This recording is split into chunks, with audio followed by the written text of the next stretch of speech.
Students, आज जो बेटा हम टॉपिक डिस्कस कर रहे हैं वो हमारे पास है बेटा पीपीएम। अगर हम पीपीएम की बात करें तो बेटा पीपीएम की फुल फॉर्म है पार्ट्स पर मिलियन, दैट इज़ पार्ट्स पर मिलियन। ठीक है बेटा, आपको पता है मिलियन का मतलब हो गया 10 लाख, मिलियन मीन्स 10⁶। तो बेटा हम पीपीएम कब यूज़ करते हैं? अगर मान लो बेटा हमारे पास जो सॉल्यूशन है अगर वो बहुत ही ज़्यादा डाइल्यूट सॉल्यूशन है, ठीक है, it means for very dilute solution, for very dilute solution. अगर बेटा बहुत ज़्यादा डाइल्यूट सॉल्यूशन है तो उस सॉल्यूशन की कॉन्सेंट्रेशन एक्सप्रेस करने के लिए कि भाई उस सॉल्यूशन में कितना सोल्यूट प्रेजेंट है, तब बेटा हम यूज़ करते हैं पीपीएम। ठीक है, डाइल्यूट का मतलब हो गया कि वहाँ पे सोल्यूट की क्वांटिटी वेरी लेस है। ठीक है, that is very less quantity, very less quantity of solute, very less quantity of solute. ठीक है बेटा, जैसे बेटा हम पीपीएम जनरली दो जगह पे यूज़ करते हैं बेटा। पीपीएम होता क्या है बेटा, ये भी मैं एक्सप्रेस करूँगा। पीपीएम बेटा अगर हमें वाटर की हार्डनेस को एक्सप्रेस करना है, ठीक है, अगर बेटा हमें एक्सप्रेस करना है hardness of water, that is hardness of water, ठीक है बेटा, या फिर बेटा हम दूसरा यूज़ करते हैं that is express pollution of atmosphere. ठीक है, तो बेटा generally express pollution of atmosphere, बेटा दो जगह हम यूज़ करते हैं पीपीएम को, पॉल्यूशन ऑफ एटमॉस्फेयर। ठीक है बेटा, क्योंकि आपको पता है कि भाई वाटर में हार्डनेस किस वजह से है, वो आपको पता है दो प्रकार की हार्डनेस है, या तो टेम्परेरी है या परमानेंट है। तो बेटा जब मैं टेम्परेरी हार्डनेस की बात करूँगा, टेम्परेरी हार्डनेस, तो ये बेटा कैल्शियम और मैग्नीशियम के बाइकार्बोनेट सोल्ट की वजह से होती है बेटा। कैल्शियम और मैग्नीशियम के जो बाइकार्बोनेट सोल्ट है उसकी वजह से होती है टेम्परेरी हार्डनेस। और बेटा जब मैं बात करता हूँ permanent hardness, that is permanent hardness, तो बेटा ये होती है दैट इज़ कैल्शियम और मैग्नीशियम के या तो क्लोराइड सोल्ट या बेटा सल्फेट सोल्ट। ठीक है, तो अगर कैल्शियम और मैग्नीशियम के बाइकार्बोनेट सोल्ट की वजह से बेटा टेम्परेरी हार्डनेस है, और बेटा कैल्शियम और मैग्नीशियम के क्लोराइड और सल्फेट सोल्ट की वजह से परमानेंट हार्डनेस है। तो अगर मान लो इन ये जो आयंस मैंने लिखे इनकी वजह से हार्डनेस होगी, ठीक है, तो ये आयंस वाटर में बहुत ही कम अमाउंट में प्रेजेंट होते हैं। ठीक है, बहुत ही कम अमाउंट में। ठीक है बेटा, इट मीन्स ये जो अमाउंट होगी इनकी वाटर में वो वेरी लेस होगी। तो उस अमाउंट को एक्सप्रेस करने के लिए हम मोलरिटी, नॉर्मेलिटी, मोलैलिटी ये टर्म यूज़ नहीं कर सकते। ठीक है बेटा, इसी तरह बेटा अगर हम एटमॉस्फेयर के पोल्यूशन की बात करें, ठीक है, आप न्यूज़पेपर वगैरह में जनरली देखते हो, कभी भी जब बेटा एटमॉस्फेयर का पोल्यूशन आता है वो पीपीएम में आता है। ठीक है, तो बेटा इट मीन्स भाई हमारे एटमॉस्फेयर में जो हार्मफुल गैसेस है, ठीक है बेटा, हार्मफुल जो गैसेस हैं वो बहुत कम है, ऐसा नहीं कि बहुत ज़्यादा है। ठीक है, इट मीन्स उन गैसेस की जो अमाउंट है, उनका जो वॉल्यूम है वो एयर के कंपैरिजन में जो हाइड्रोजन हो गया, ऑक्सीजन हो गया, नाइट्रोजन हो गया, CO2 हो गया, उनके कंपैरिजन में बहुत कम है। ठीक है, जैसे बेटा फॉर एग्जांपल मुझे पता है कि भाई जो सल्फर डाइऑक्साइड गैस है वो हार्मफुल गैस है। ठीक है, और इस गैस की वजह से पोल्यूशन होगा। मैं कहता हूँ कि सपोज दैट बेटा कि कोई भी सिटी हमने ली, उसमें हम कहते हैं भाई जो सल्फर डाइऑक्साइड गैस का जो पोल्यूशन है, ठीक है, वो 10 ppm है। ठीक है, तो इट मीन्स हमने उसको एक्सप्रेस किया पीपीएम के अंदर। अब ये पीपीएम क्या है इसको मैं एक्सप्रेस करता हूँ बेटा। ठीक है, पीपीएम का मतलब हो गया बेटा जो भी हमारे पास सोल्यूट होगा वो 10⁶ पार्ट्स में होगा। ठीक है, या तो बेटा 10⁶, ओबियसली बात है ये जो क्वांटिटी होगी या तो ये मास होगा या ये वॉल्यूम होगा। इट मीन्स बेटा जब मैं पीपीएम को एक्सप्रेस करूँगा तो पीपीएम को बेटा मैं 3 फॉर्म में एक्सप्रेस कर सकता हूँ। ठीक है, W/W की फॉर्म में, दूसरा बेटा एक्सप्रेस कर सकता हूँ V/V की फॉर्म में, तीसरा बेटा एक्सप्रेस करता हूँ दैट इज़ W/V की फॉर्म में। इट मीन्स बेटा अगर मैं W/W की फॉर्म एक्सप्रेस करता हूँ तो बेटा हमारे पास जो पीपीएम का फॉर्मूला बनेगा बेटा वो ये बनेगा दैट इज सोल्यूट का mass, mass of solute divided by बेटा mass of solution mass of solution into 10⁻⁶।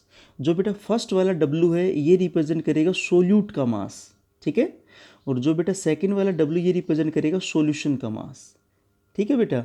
तो ये मैंने W/W की फॉर्म एक्सप्रेस किया। मान लो बेटा मैं V/V की फॉर्म एक्सप्रेस करता हूँ, तो भाई बताओ मेरे पास ppm का फॉर्मूला क्या हो जाएगा। दैट इज़ हमें बेटा सोल्यूट का भी वॉल्यूम लेना है और सॉल्यूशन का भी वॉल्यूम लेना है। दैट इज़ बेटा हम लिखेंगे that is volume of solute divided by volume of solution into 10⁻⁶। अगर बेटा मैं W/V की फॉर्म एक्सप्रेस करता हूँ तो बेटा मैं ppm को लिख सकता हूँ दैट इज़ बेटा आपको पता है जो ओब्लिक से फर्स्ट वाला पार्ट है ये हमेशा सोल्यूट को रिप्रेजेंट करेगा। तो सोल्यूट का तो हमें मास लेना है और बेटा सॉल्यूशन का हमें वॉल्यूम लेना है। तो बेटा हम क्या लिख सकते हैं that is mass of solute divided by volume of solution, that is volume of solution into 10⁻⁶। It means basically बेटा हमारे पास 3 फॉर्मूला आ गए हैं ppm के, ठीक है। ये हम 3 फॉर्मूला हमारे पास हैं। आपको बुक में जनरली एक ही फॉर्मूला मिलेगा, वो मिलेगा मास of solute divide by mass of solution 10⁶।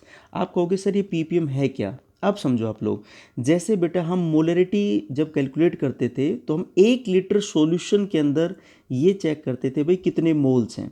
अब जो हमारे पास जो क्वांटिटी होगी जो सॉल्यूशन होगा वो ज़्यादा होगा। इट मीन्स मैं नॉर्मली ये कह सकता हूँ कि भाई अगर आपके पास सॉल्यूशन 10⁶ है मतलब 10 लाख। अब ये 10 लाख 10⁶ का मतलब हो गया बेटा 1 मिलियन, ठीक है। ये जो 10⁶ है बेटा ये हो गया 1 मिलियन, ठीक है। अब इसकी यूनिट आप ग्राम में भी ले सकते हो, ठीक है, मतलब आप इसका मास भी ले सकते हो तो आप ग्राम में लोगे बेटा, और अगर वॉल्यूम लोगे तो आप ml में लोगे। इट मीन्स मैं ये कह सकता हूँ भाई ppm है क्या। अगर मेरे पास 10⁶ ग्राम सॉल्यूशन है मतलब 1 मिलियन ग्राम सॉल्यूशन है, it means 10 lakh. 1 million means बेटा 10 लाख, ठीक है।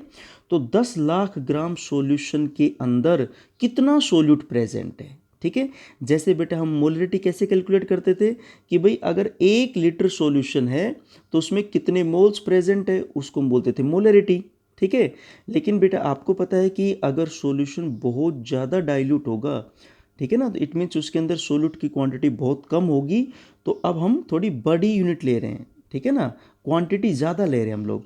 तो अगर मैं 1 लीटर की जगह बोलता हूँ कि भाई अगर 10⁶ ग्राम सॉल्यूशन है, ठीक है, 10 लाख ग्राम सॉल्यूशन है तो इसमें कितने मोल्स हैं इसको हम बेटा बोलेंगे ppm। अगर बेटा मैं वॉल्यूम के टर्म्स में बात करूं तो मैं बोल सकता हूं अगर मेरे पास सॉल्यूशन कितना है 10⁶ ml, ठीक है बेटा। 10⁶ ml का मतलब अगर 10 लाख ml सॉल्यूशन है तो उसमें कितने मोल्स प्रेजेंट है उसको बेटा हम क्या बोलेंगे दैट इज ppm। तो ppm बेटा तभी यूज़ होता है जब आपका सॉल्यूशन बहुत ज़्यादा डाइल्यूट हो। हम 2 ही जगह बेटा यूज़ करते हैं ppm का, या तो वाटर की हार्डनेस को एक्सप्रेस करना हो या बेटा, ठीक है, या एटमॉस्फेयर का पॉल्यूशन एक्सप्रेस करना हो। और ये जो भी सोल्यूट हम फाइंड आउट करेंगे वो कितनी क्वांटिटी में पता करेंगे बेटा, या तो 10 ग्राम 10⁶ ग्राम सॉल्यूशन, या बेटा 10⁶ ml सॉल्यूशन, या तो 10 लाख ग्राम सॉल्यूशन में कितना सोल्यूट है या 10 लाख ml में कितना सोल्यूट है बेटा। तो ये बेटा आपके पास है ppm, ठीक है बेटा। अब अगर हम बात करें बेटा क्वेश्चन आता है कि जनरली बेटा हम जब भी कोई कॉन्सेंट्रेशन को मेज़र करते हैं तो आपको पता है आपके पास बहुत सारी कॉन्सेंट्रेशन टर्म है। मोलरिटी है, ठीक है बेटा, मोलरिटी के अलावा बेटा आपके पास नॉर्मेलिटी है, आपके पास अभी हमने पढ़ा ppm है, उसके अलावा बेटा हमने पढ़ा दैट इज़ मोलैलिटी है, ठीक है बेटा, मोल फ्रैक्शन है। तो ये हम सारी चीज़ें पढ़े हैं। लेकिन बेटा जनरली हम वो कॉन्सेंट्रेशन टर्म ज़्यादा प्रीफर करते हैं, ठीक है, उसको ज़्यादा यूज़ करना चाहते हैं जिसमें सॉल्यूशन का मास इन्वॉल्व हो, ठीक है। तो आपको पता है बेटा मोलैलिटी और मोल फ्रैक्शन के अंदर जो सॉल्यूशन होता है ना बेटा उसका वॉल्यूम इन्वॉल्व नहीं होता, सॉल्यूशन का मास इन्वॉल्व होता है, ठीक है। सॉल्यूशन का बेटा इसमें मास इन्वॉल्व रहेगा। और आपको बेटा ये भी पता है कभी भी मास टेम्परेचर के साथ चेंज नहीं होगा। Mass do not change with temperature, change with temperature, कभी भी बेटा टेम्परेचर के साथ मास चेंज नहीं होता है। इसीलिए हम जब किसी भी सॉल्यूशन की कॉन्सेंट्रेशन मेजर करना है, भाई उसमें कितना सोल्यूट प्रेजेंट है, तो बेटा या तो हम मोलैलिटी यूज़ करना चाहते हैं या मोल फ्रैक्शन, क्योंकि इसके ऊपर टेम्परेचर का कोई इफेक्ट नहीं होगा। लेकिन बेटा मोलैरिटी और नॉर्मेलिटी हम प्रीफर नहीं करते। क्यों नहीं करते? बिकॉज बेटा इसमें इन्वॉल्व है वॉल्यूम ऑफ सॉल्यूशन, और आपको पता है जब हम वॉल्यूम ऑफ सॉल्यूशन की बात करेंगे तो वॉल्यूम टेम्परेचर के साथ चेंज करता है, that is volume changes with temperature, changes with temperature.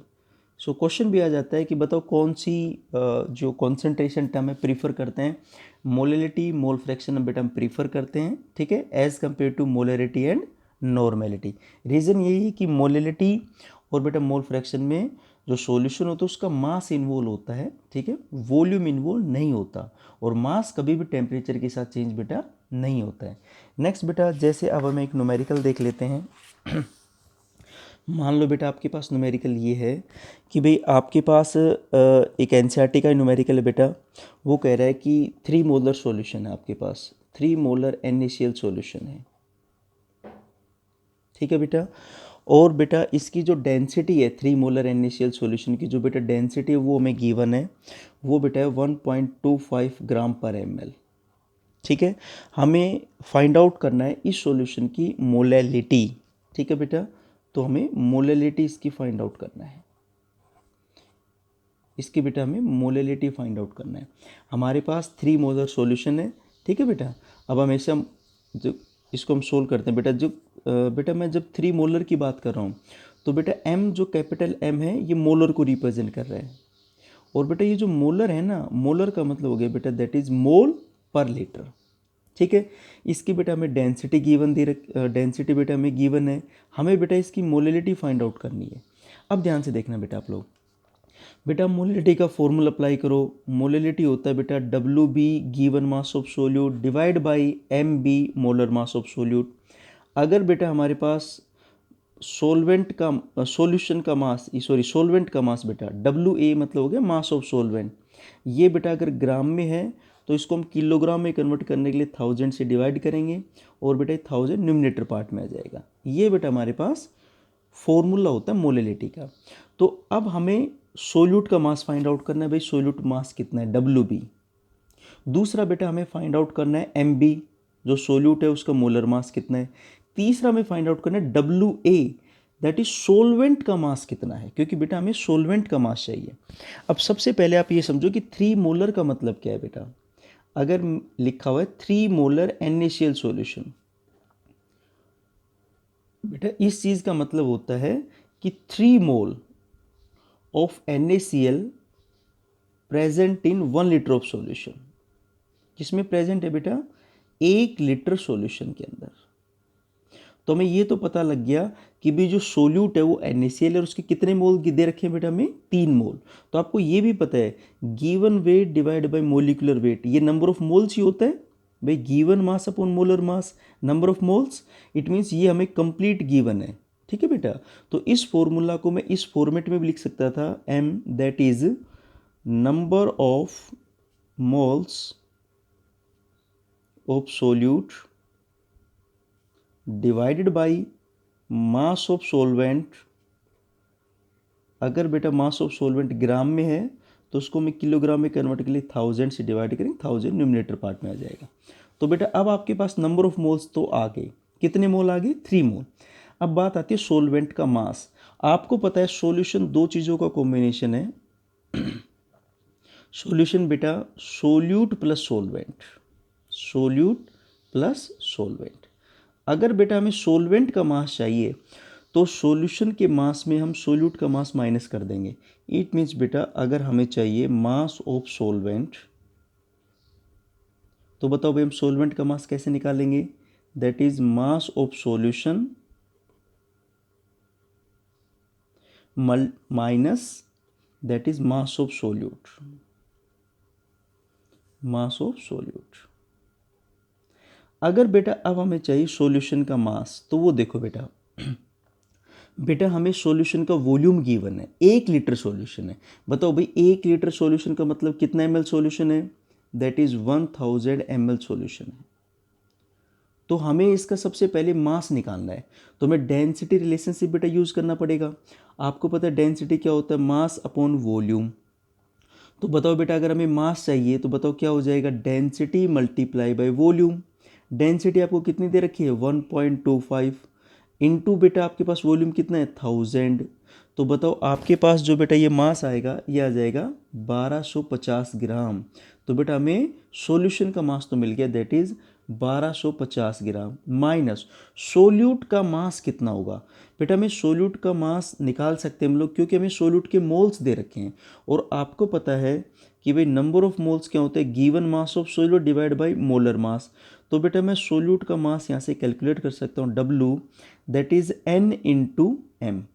ठीक है, इट मीन्स सोल्यूट जैसे बेटा हमारे पास NaCl है तो ये वेट आएगा या मास आएगा NaCl का।